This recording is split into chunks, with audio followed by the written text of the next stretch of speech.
Hello buddies, welcome to my channel. Here's how a day in my final year Mbbs looks like. Except Sundays, I usually wake up at 3:30 am in the morning, which is called Brahma Muhurta.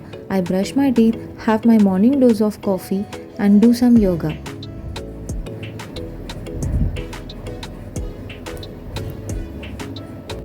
Doing yoga in the morning helps to kick off my sleepy mood and boosts up the mind for the great start of morning study. I complete doing yoga by 4:15 am and then start my first study session. I prefer to read textbooks and also self-learn in the morning as it is the most active time and it also helps us in retaining for longer time. As I am an early bird, I do 2 study sessions in the morning. One is from 4:15 to 5:15 and the other is from 5:30 to 6:30 with a 15 minutes break in between.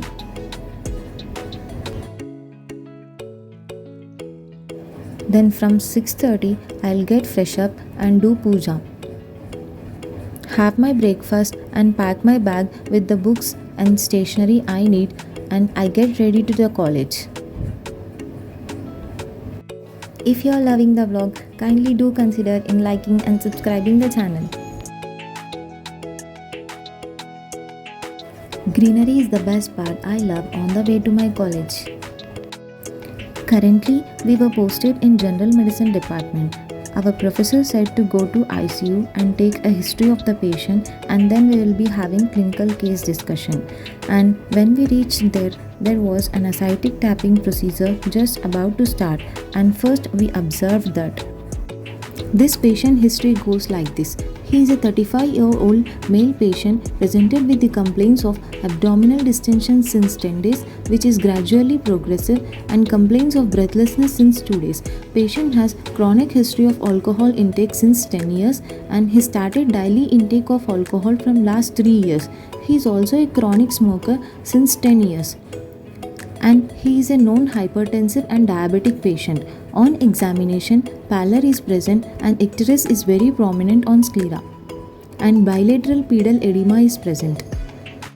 On GIT examination, on inspection there is gross abdominal distension and on palpation hepatomegaly is present. In this patient we observe hepatomegaly by dipping method as there is gross ascites.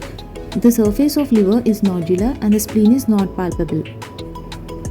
Ascitic tapping is a medical procedure where the fluid is drained from internal body cavity using a needle. It can be both of diagnostic and therapeutic purposes. Here they are doing for therapeutic purpose as the patient is complaining of respiratory compromise secondary to ascites. And then we have examined another female patient with ascites.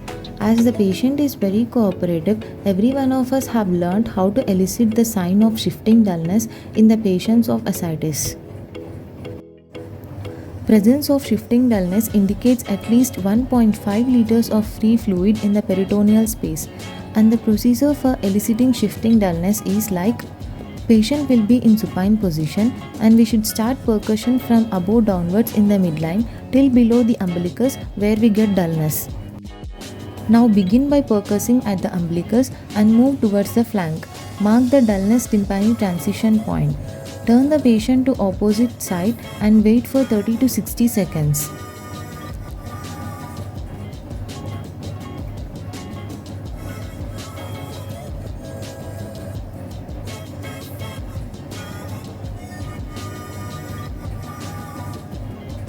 Do not remove your finger in between. Now percuss the area again. The area of tympani will shift towards the top and the area of dullness shift towards the bottom. Then we had a short class of clinical case discussion, after which it's lunch break. We had classes from 1:30 to 4:30 and this is my pediatrics class notes. Going back to home. After getting fresh up, I prepared oats for myself and they turned out good. Then I did my evening skincare routine and started with the first study session of the evening, which is from 6:30 to 7:30. During the first study session in the evening, either I focus on the difficult subject or on the difficult concept, because as it is the first study session, we will be active and learn quick. Then I take break from 7:30 to 8:30, which is for dinner and also replying to Instagram DMs. And then second study session from 8:30 to 9:30, after which I do my night skincare routine and then go to bed. Thanks for watching.